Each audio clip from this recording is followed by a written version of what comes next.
Cousin ایک دوسرے سے سلام لیتے. بچیاں آیا کرتی تھی تو میری کبھی کبھی مجھے بتایا جاتا تھا، میں نے ایک پابندی لگا دی، بچیاں جب مدرسے میں آتی تھی کہ جو دور سے بچی آئے اس کو جس آدمی کا نام لکھا ہو بتایا جائے وہی لینے آئے. ایک دن مجھے اطلاع دی گئی کہ آپ تھوڑی دیر آئیں. میں گھر گیا تو مجھے بتلایا گیا ایک بچی ہے تو اس کو جو پہلے لینے آتا تھا وہ نہیں آیا، کوئی اور آیا. میں نے اس کے بھائی کو فون کیا کہ آپ لینے نہیں آئے. کہنے لگے یہ کزن ہے ہمارا، اس کے ساتھ بھیج دیں، آپ ہمارا ہی کزن ہے، خالہ زاد ہے. میں نے کہا یار آپ کہاں ہو؟ کہنے لگے مجھے 20-25 منٹ لگ جائیں گے. تو میں نے کہا ابھی کلاسیں بھی جاری ہیں تو آپ ہی آ جانا خود ہی. کہنے لگا سب آپ بھیج دیں، مجھے اعتبار ہے اس پہ. میں نے اس کو ایک بات کہی جو آپ کو بھی کہتا ہوں. میں نے کہا یار تمہیں اعتبار ہے تو اللہ رسول کو اعتبار کیوں نہیں؟ انہوں نے کیوں غیر محرم بنایا؟ عجیب تماشا ہے.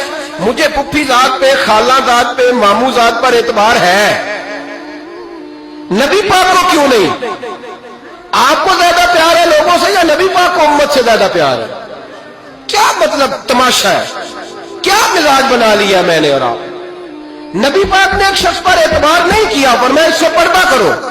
آپ نے اور میں نے کیسے کر لیا؟ نبی پاک نے خالہ ذات، پھپھی ذات، دیور پر، جیٹ پر، سالے پر، بہنوئی پر اعتبار نہیں کیا، پابندی لگا دی. تو نے کیسے کیا؟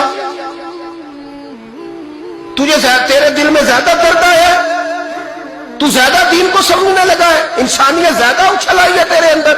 اعتبار کیا ہوتا؟ یاد رکھنا دنیا میں جتنے گھر تباہ ہوئے ان لوگوں کی وجہ سے نہیں ہوئے جن پر اعتبار نہیں تھا، ان کی وجہ سے ہوئے جن پر اعتبار تھا.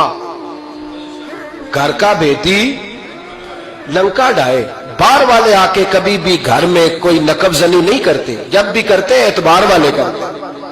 میرے رسول پاک علیہ الصلوۃ والسلام کی وہ ازواج جن پر اللہ کو اتنا اعتبار ہے کہ رب کہتا ہے میرے محبوب کی بیویوں تمہاری جیسی دنیا میں دوسری ہے ہی کوئی نہیں. اللہ کو اتنا اعتبار ہے.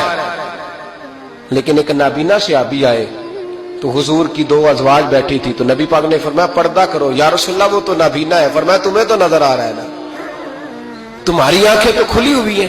حضور کو اعتبار نہیں تھا. بس کر دیں. سب سے بڑا ظالم وہ ہے جو کہتا ہے مجھے بیٹی پہ اعتبار ہے. وہ ظالم ہے، وہ اپنی بیٹی کے ساتھ ظلم کر رہا ہے. جو کہتا ہے مجھے اعتبار ہے، کالج جا رہی ہے، یونیورسٹی جا رہی ہے، اکیلے آ جا رہی ہے، مجھے اعتبار ہے. یہ ظلم کر رہا ہے بچی کے ساتھ. وہ تو بچی ہے، اس کا تو ذہن کمزور ہے. ہو سکتا ہے صاف دل ہو